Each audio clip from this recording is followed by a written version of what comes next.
welcome to the show. Today, we're going to be talking to some people in the Rural Leftist Coalition and some people at the Stephenville Pride. And Stephenville Pride is really interesting because Stephenville is an extremely conservative town.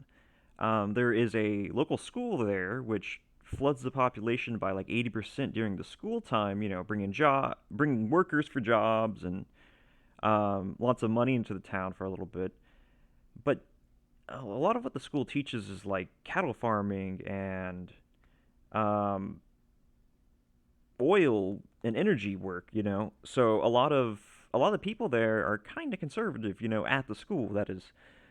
Now, of course, there are exceptions, and it's definitely more more progressive and woke than any of the actual, members of the town generally. But whenever you start talking about the exceptions, you meet people like the Rural Leftist Coalition, a really interesting group that's working within this town to reduce harm by distributing condoms and safe use kits and helping people test for stuff like fentanyl, like life-saving work, really. And, of course, we also have to talk about our second story today, which can be the Anarcho Airsoftist Club, teaching people to defend themselves, and especially in ways that make sense. And I'm talking like, hand-to-hand and basic cover work and combat readiness kind of stuff, as well as just conditioning and knowing a decent amount of theory that you could organize yourself in a way that makes sense if things were to go wrong, So, really cool groups today. I'm very excited to share it with y'all. And let's get started. First, we're going to be kind of wandering around Stephenville Pride. It was a really, really big event. We went towards the end of it with our two-man crew. We kind of just walked around and chatted with a lot of people. My name is Alex. I use they, them, she, her. I'm the self-appointed coordinator for Pride 2021. And this is our info desk, or our literature corner. So on this table, I have tons of pamphlets. I have some about bisexuality, how to be an ally, some about fixing your language, how to make it more inclusive, some about trans awareness and empowerment, the queer umbrella, some about just overall LGBT, and I have some for the Trevor Project. Absolutely. Do you guys take donations? Yes, we do. You can donate to us either on our Ko-Fi or Coffee. I can never remember. I think it's Ko-Fi. Ko-Fi. I just know because I was. Yeah. So you can donate on our Ko-Fi. And it's Erath County LGBTQ. We're already collecting donations for Pride 2022. Oh, great. Oh, I almost forgot. Over here is our Trans Day of Remembrance table to honor all of the lives lost to violence from all of our trans brothers, sisters, theys, and thems. So, what motivates you to do this kind of project in such a small town like Stephenville? Stephenville's my hometown. I've been a queer kid in Stephenville my entire life. I came out while I was still in high school at Stephenville High School as a bisexual person, and lots has changed since then. Tons have changed since then. And as things got bigger, we just wanted to, I really just wanted to get more involved into the queer community. I wanted people to know that they were accepted. And more importantly, I wanted people from the community to know they were accepted. Tarleton has the GSA, and they have the Office of Diversity and Inclusion, which is fabulous. Yeah. But that seems so focused on just Tarleton students. It kind of leaves out a lot of older queers and even baby queers in the community. Earlier today, when it was a lot cooler, we had we had a whole gaggle of gay teens come through, and they were just so excited. Like, they were wearing their little flags and just coming. And as soon as I saw that, I was like, okay, this is what I did Pride for. I did it for those high schoolers who are still questioning, still wondering, or they know who they are and they just want someone to understand. Yeah, we got a lot of shit on Facebook, so it's been really nice to have people come out and support us. So you got a lot of shit on Facebook. What do you mean exactly? So, oh my goodness. So whenever we first sent out a flyer earlier this month. It was just a call for businesses, letting people know that we were going to be doing a Pride, and if they wanted to come join, they could. The comment section got shut off after 10 hours, after about 255 comments. A lot of them were positive, but also a lot of them were God hates you, fags are gonna die, if you go to this, then you're evil, all that stuff. And then I posted a second flyer, the official pink flyer, is what I've been calling it. And that one had comments on for about 4 hours before they had to shut that one down. And then St. Luke's Episcopal Church put up yesterday, literally yesterday, a third flyer saying, hey guys, Pride 2021, y'all come out, have a good time. And about 2 hours before the comments got all shut down. So just a lot of craziness. I was especially surprised how hateful they were towards a church.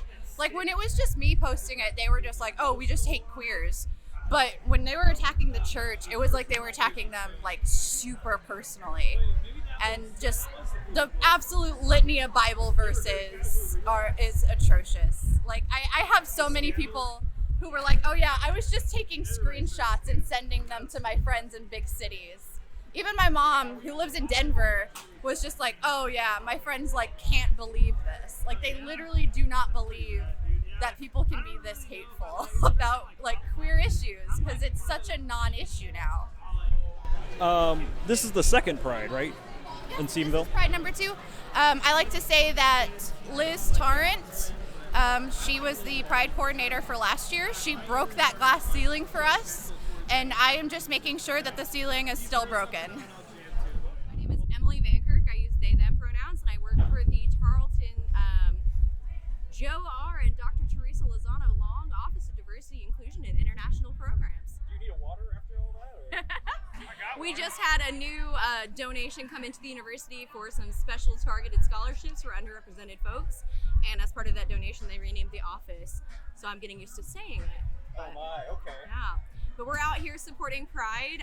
We do our LGBT Pride during October, which is October's LGBT History Month. And so we've got some information out here. I put the literature away because it's flying away. But we have some Pride stickers, some candy, and beads, and different ways to kind of support this. We want to enrich the community celebration and let folks know we have resources available for them at the university as well. So things are kind of chilling out now, but I heard it was pretty crazy this morning. Can you tell me a little bit more about that?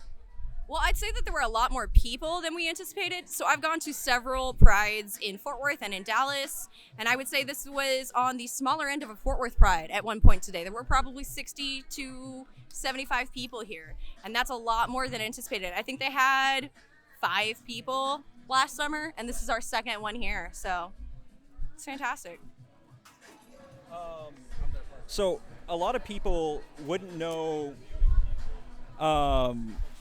A lot of people wouldn't know that there'd be a lot of importance in doing a Pride in modern day times. What would you say to those people who aren't familiar with Stephenville and other small town cultures? Well, I actually think it's bigger than this, whether you're in a small town or not.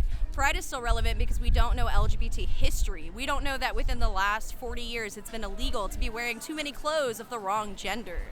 That we still had sodomy laws on the books until 2000s. The early to mid 2000s. I want to say it was 2007 here in Texas, but you might want to double check that on me. Because these laws weren't seen as necessary to remove. So we need Pride not in the sense of, oh, we need a chance to celebrate just to celebrate, but because there still are hundreds of places where you cannot live authentically, because there still are questions about protections against discrimination. We do not have anti-discrimination laws on the books for LGBT folks in Texas. We just recently got them on the federal level, and Pride is about more than celebrating the glittery side of gay. It's about recognizing the struggles that we've had to overcome to get here. So you helped put this whole thing together, right? I did. And can you tell me a little bit more about that process? Well, we actually didn't get started till roughly a month or so ago. We've had multiple meetings and pretty much get-togethers, planning everything. And first we had to get a hold of vendors and donators, like Dublin Dr. Pepper. They donated the drinks here. And then we had to get a hold of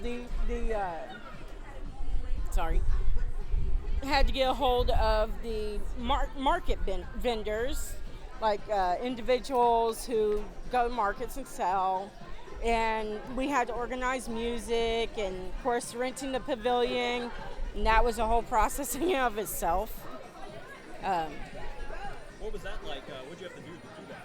We actually had to fill out paperwork with the city to rent the pavilion. We had to decide whether we wanted the short or the long renting period, which I'm honestly thinking now we should have done the long one because people are still showing up. Paperwork-wise, it was fairly simple to fill out the necessary required papers. And right now we're trying to decide whether we're going to be classified as a social club or go ahead and go with nonprofit. So, there's a lot of downsides to going with nonprofit and social club. What would be more your vibe? I would think that the social club would be. I would love going to nonprofit. However, we're not very good at all that yet. We have to organize things like services that we give to people. And hang on, I might actually have to. Yeah, you run security. I get that. Yeah. Let's shift gears real quick. I'd love to hear more about that, but I know you're doing security and first aid. Can you tell me a little bit about like what the hell that entails? So security-wise, I was a security guard for a while, and I have all my licenses, aside from Type 3 or so, but I do have a license to carry, which I do carry every day. Type 3 is like assault rifles and stuff, right? No, Type 3 is shotguns, pistols, and revolvers. Now, there are other classifications, I'm not sure which, that do require the assault rifle licenses. I'm not sure which of those are. But it was 8 hours a day for a week, course on safety and training and medical training. And I'm first aid, CPR, AED, and child CPR qualified. So, I mean, that was a little bit fun trying to figure out how to do the dummy.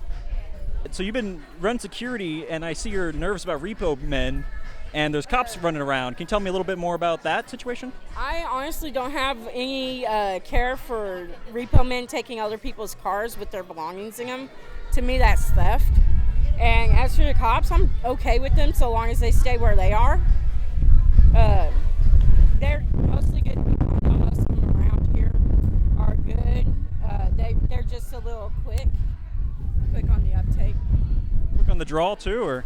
No, not the draw, mostly the taser maybe, but there was an incident a couple of years ago. I was over at the courthouse during the Black Lives Matter rally, and we had somebody call police because we were open carrying, and every single sheriff in town showed up with their guns, including park rangers, wildlife officers, Tarleton police, sheriffs, state troopers, and they were not pointed at us, thankfully, but they did have them drawn and ready.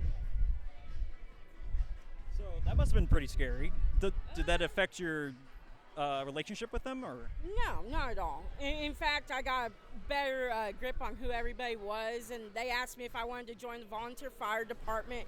I'm like, no.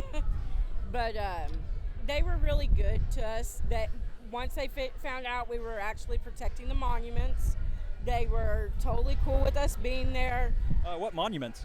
The Confederacy monuments. We had reports that somebody from Antifa was going to try and destroy monuments in town. So the but we had the Sons of Confederate Veterans come out, several of them, and they helped guard it. And we were there from roughly 5 o'clock to 4 in the morning. Were you hanging out with the Confederate types, or? Oh yeah, I'm good with just about everybody. I mean, they are okay with a lot of people. My skin tone, obviously, I'm multiracial, so But one of my best friends is actually a Confederate member, so I'm a Confederate veteran, and he is totally cool. He loves my dad. He gets along so great with him. So you met Alex up there at the front at the info table. So, pretty much like it. Okay, I didn't think it was gonna come together like this. Don't put that in there. But I don't really know what to say about organizing the event. We have a Facebook group, and the lady who organized it last year moved, and she just put a bunch of us into a group message and was like, "Do y'all want to do Pride?" And we had about a month to organize it. What else do you want to know? What kind of challenges did you face in organizing? And I see that you're working with all sorts of people. I was talking to Jen, I believe, who was talking about like defending Confederate monuments and stuff like that. So I imagine there's a lot of cultural challenges and stuff like that you had to get over. From a leftist perspective, I would rather not have cops here. There's also like a lot of like we're pro-gun, like but there was like a lot of talk about like, well, if someone bothers us, we can just flash our gun. But that kind of talk is dangerous for minorities, and we're minorities. And then in like the group message, Joel tried to say like, look, that would be dangerous. I can't just flash a gun. Like that's like we don't need that there. This isn't like the Wild West. Like so there was a little bit of conflict on that. If I could chime in. Yeah. There's also like a lot of the older generation of people that are part of the LGBT community here in Stephenville. They're not very open and accepting to a lot of literally anything past like the B. So they're like trans rights, queer and non-binary, like that. They don't really believe in any of that. So it's pretty difficult getting started with that, just kind of like getting through all of that, getting through those barriers. But once we were able to break that stuff down, it became a little easier. And those people that were talking like that eventually left, and they're not a part of Pride. So, I mean, it got easier. But it's just Stephenville is still a very conservative town. So we had to get through like a lot of stuff just to have this tiny little Pride in our pavilion here. Right, because even the like. Can you say that again? Even so, like the conflict was with a like a middle-aged gay man, and he doesn't believe in pronouns or in queer. So there was like conflict on that.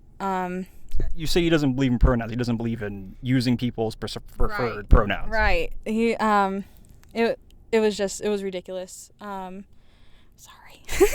I'm very quiet, so it's No, like you're doing great. So that was like conflict in planning. Was the older generation not being receptive to that. We're gonna take a quick. Yeah, it's a learning experience for all four of us. So Oh my goodness. let's do this together. So we were just talking about all the challenges that came with trying to organize this Pride with such a diverse cast of ideologies and cultures in this area. You both grew up Roman Catholic and are Hispanic. I imagine you're working with a lot of white people, right? So when we got here, our table, the three of us that were there, or four of us, we were the only brown people. Yeah.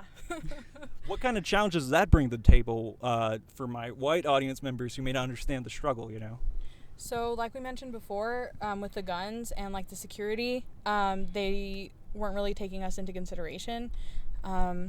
We come off as more threatening, and that was the main thing, is that they didn't want to be understanding about it. Yeah, they all they told me was, okay, well, if you don't want to carry, then you don't carry. Personally, I would love to carry because I'm pro Second Amendment. But my skin color is already deemed a threat to society, so I don't think that Stephenville would be really receptive of just a brown communist walking around brandishing his weapons. But our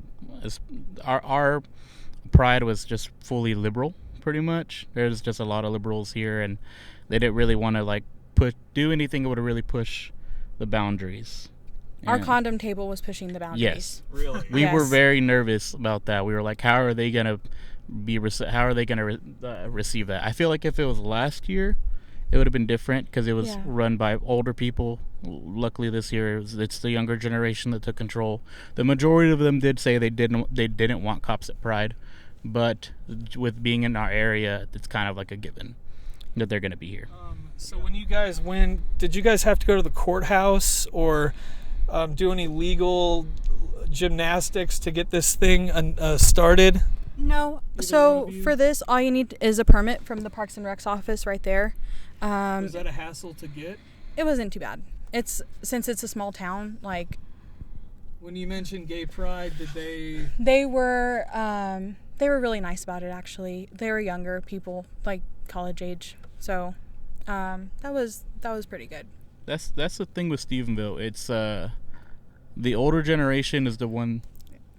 Yeah, they're like two. Oh yeah, they don't want to be receptive to it at all. They are just like, okay, gay is bad. I don't want anything to do with that. They're gonna give me the gay if I go, and the younger people are like, okay, you could do whatever you want with your life. I'm gonna support you, and because they don't want someone to tell them to do with their life. So that's what I've noticed the difference. They're still conservative, but they're like more about individual freedoms than I guess more economic based than other. Yeah, there are definitely two like clashing cultures Yeah. in town. It's like especially because it's a small town with a university that's growing. So it's a very strange time right now. As the school gets more diverse, but the townspeople still stick to like their old ways. It's become libertarians versus Republicans at this point. Did your personal sexual orientation ever play a role in you wanting to do this, or did it ever present obstacles to doing this? As in, did people think, oh, they're just doing this to push some kind of gay agenda? I know how these right-wing communities can be a little paranoid sometimes. Well, for us, because I'm bisexual, Deja's queer, so us being a part of this, was a really big part of, I guess, our identity, and we really wanted to be a part of this. But also the community really does think that we're just trying to push a gay agenda and make their kids gay and teach them how to be gay. Are you guys trying to make their kids gay? Yes. Of course. Why would you do that? Because Gays have more fun. No, we're not trying to make their kids gay. Down with the straights. We're not trying to make their kids gay. We just want their kids to be aware that if they are gay or if they are questioning, that it's okay. It's a very natural thing. Everybody has a part of their life where they question their sexuality and they try to figure out what they like and who they are. That's just a part of growing up and a part of adolescence. For me, having the booth was important because safe sex is harm reduction. Mm-hmm. And that's why I really wanted it to work out, and it did. And it's just another means of harm reduction for our community. So Do you have any harm reduction goals in the short term? For instance, I saw dental dams, which are actually very rare for harm reduction groups to press, but they're important for lesbian couples to practice safe sex with. even for non-lesbian couples, if you're eating ass, you need to use a dental dam. Can we say ass? Of course you can. Just a PSA out there. If you're doing any sort of oral sex, you should be using a dental dam. Especially if you have multiple partners. Yeah. We do not need to be spreading herpes. Mm-hmm. That's all. Sorry. That was my commercial. What were we gonna do? But more on your short-term goals as far as getting the word out there and building a community and organization that prevents, harm. Well, I know here within the next 2 weeks, on the July the 10th, we're gonna have a really free market. Yes. So we're gonna be handing out school supplies, non-perishable foods, produce. We're gonna try to be getting back to school clothes for the kids in the area, and hopefully we're gonna be working with one of the churches here. Hopefully we're gonna be able to build up a network and a stronger community. There's a lot of people here that have showed interest that want to volunteer with us just because of that. And hopefully it just kind of gets us within the good graces of the community so we could be able to push Harm reduction further on down the line. We have been able to build a relationship with some punks, and that's been very like promising because they really appreciated it, and they used the safe use kits for the intravenous drugs, and that's just like, I mean, that's the goal, right? To take care of our community because no one else is taking care of us. So. And for me, that was a really, I mean, I know I don't really look it, but I grew up here in the punk community here in Stephenville, and I know these people that we have started distributing to, and just to see how things have turned for them, and I want to make sure that they're being taken care of and they're being safe, because Stephenville, if you're any sort of outcast or outsider, they don't really give a shit about you. They're just gonna cast you to the wayside. If you die, that's good. That they want that. They don't really want to, I guess, waste any resources on you.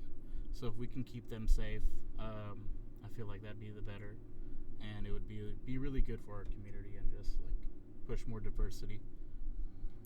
A big thing that's happened recently was a local election to invest in the community infrastructure, like the public park, and that was met heavily with no, people didn't want that. So people, like, I can't remember who I was talking to, if it was y'all, but it's really trending towards individualism. I was talking to you, and people are starting to just focus more on themselves, which isn't, I'm not saying it's bad, but they are like right libertarian, as like to me, like the community is better when we take care of each other, and like if the city's not going to do it, like they don't want to invest, people that live here don't want to invest, like we're going to have to invest and help each other. So you're looking to build a park, right? Or improve upon one? No, that was a big thing that was happening, was like a big Improve on the parks that we already have now. No. What was happening was recently they had an election The bond election? Yes, for money, like how the community is going to allocate money. So the voters here have decided that they're not going to allocate money to things that help the community as a whole. So we're not talking about building a park. We're talking about how we're going to have to help each other, because like it's not popular anymore to help your community here. Like Stephenville has just become, like, they complain about every single thing that goes on in the town, but they don't want to put in the effort and the work to improve anything within the town. So that's just kind of the kinds of things that we're facing with our group here in the city. Like, even when we first tried to start out, we tried to do go the other route, try to become part of an established group already, try to start a chapter. We had people that showed interest before we actually tried to do something, but then when we try to do something, they're like, oh, actually I don't want to do anything. They just want to say they're about it but not really be about it, kind of thing, you know. Let's shift gears for a little bit, and can you guys tell me a little bit about some inspiring events that have happened today, or things you want to share with people? Sadly, I was at work most of the day. Deja, can you tell me more? Inspiring. Let me think for a second. Yeah, please. Kind of caught you off guard, I see. Yeah. I'm going to actually stop recording for a second. If you Okay. want. Oh, yeah. So, come by themselves. Thanks for telling me that, Bees. Do you want to ask me a question again?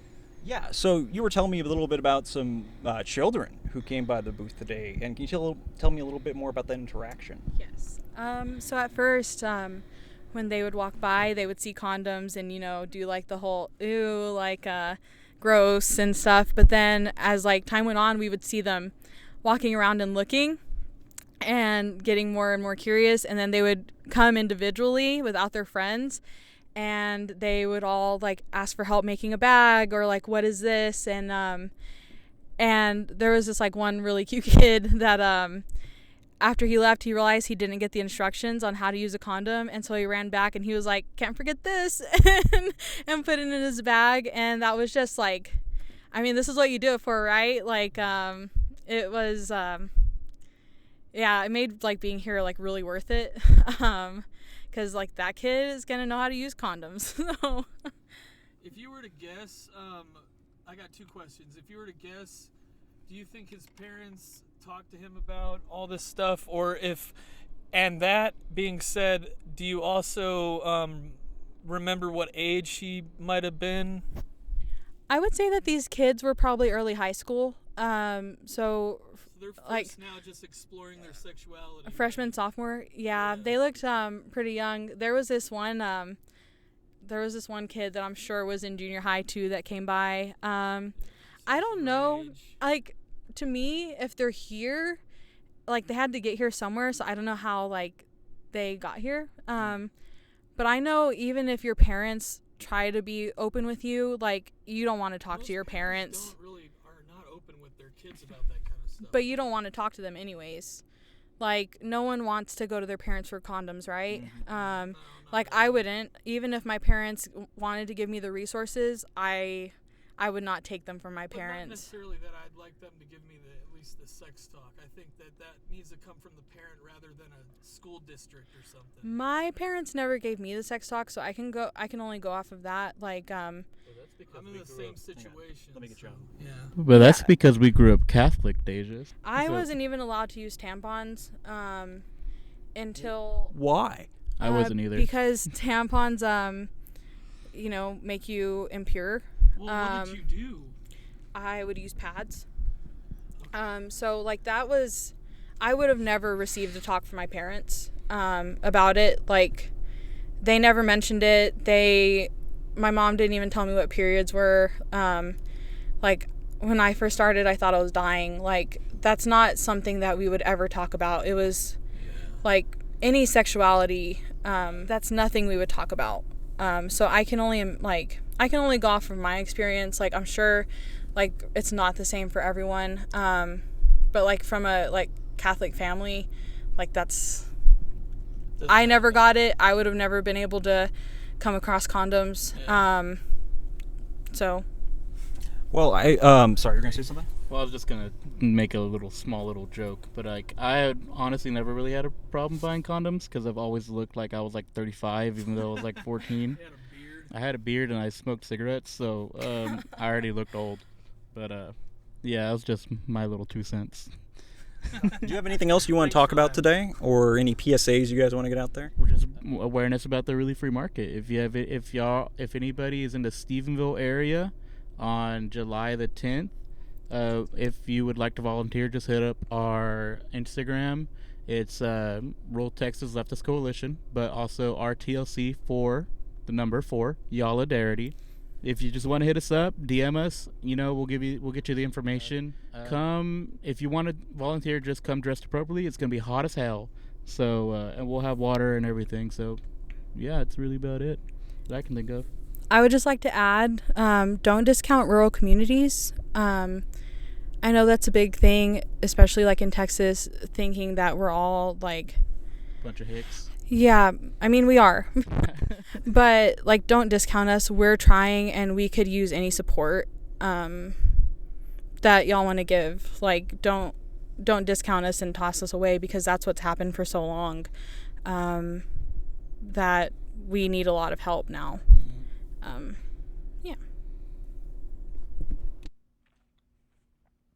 So after Stephenville Pride, we went to go to a stash that the activists had that included condoms and some safe use supply other than that. And what we saw was pretty incredible. A lot of condoms and drug dealer amounts. I'm talking buckets full of condoms. I'm talking boxes full of condoms. I'm talking absurd amounts of condoms. Now, I was pretty impressed that this group was able to pull together the money to buy all these condoms, but that's very much a rookie mistake on my part, because Well, it turns out they got all the condoms for free. They got them from a group called Texas Wears Condoms. And I'm not sure how they proved who they were and what they were doing with these condoms, but it's pretty incredible to see a group with this much supplies that could really make a difference. They could really help distribute these vital resources to the communities. And they also have they have safe uh, they have kits for women who for menstrual stuff, and they have kits for people that need the test for fentanyl and that sort of thing. And cops hate this shit. Cops fucking can't stand safe use practices, safe use groups working with the drug users of the community. And what that does is it makes a cycle of neglect that leads people to, overdose and die, and their friends to abuse drugs even worse. And it makes it hard for them to get help in the first place. So I'm really, really impressed and grateful for what this community did. And I'm looking to see more of what Rural Leftist Coalition does in the future. Hopefully it's good. Hopefully it expands to other rural leftist communities. I'm here with Anarchist Airsoft. What's your pronouns and how would you like to be introduced today? I use he, him, and they, them. Okay. And what name? So really, either. What name are you comfortable with? I usually go by Ben.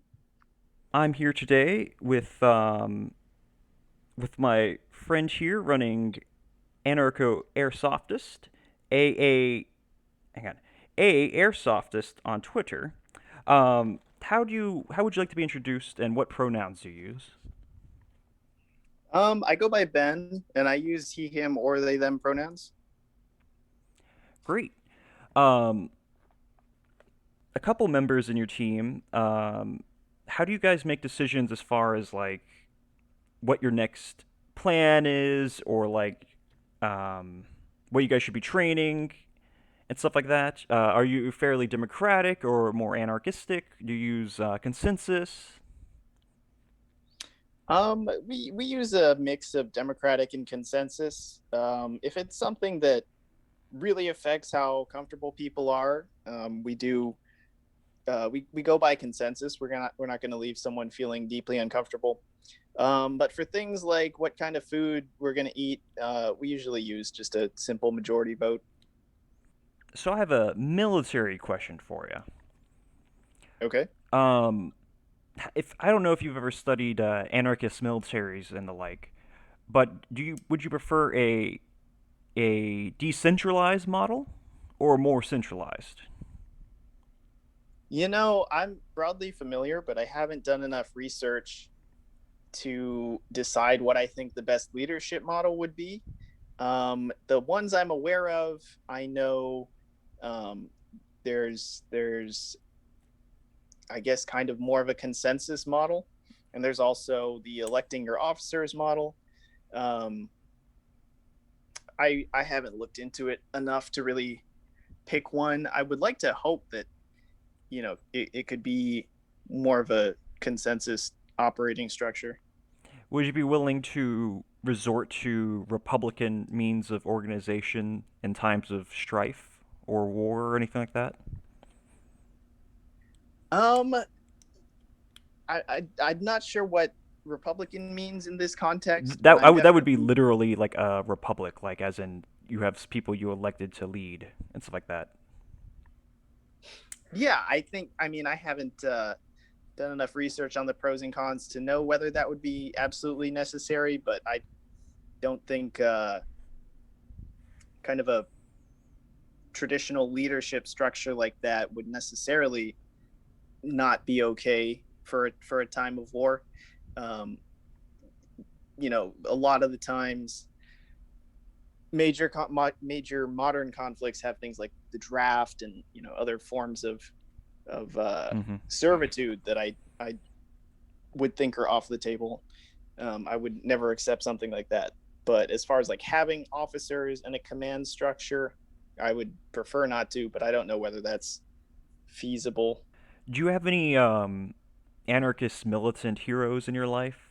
People you looked up through to guide you or anything like that? I tried not to have uh, heroes that I would um, be unrealistic about. Yeah, that's a good But plan generally. yeah, but I do like the life and the story of Nestor Makhno, and um, yeah, I really like the work of the journalist Robert Evans. Yeah, familiar with both those cats. They're both pretty inspiring. And you should check out Behind the Bastards episode on Nestor Machkow if you haven't. It's pretty interesting. Um, great. That being said,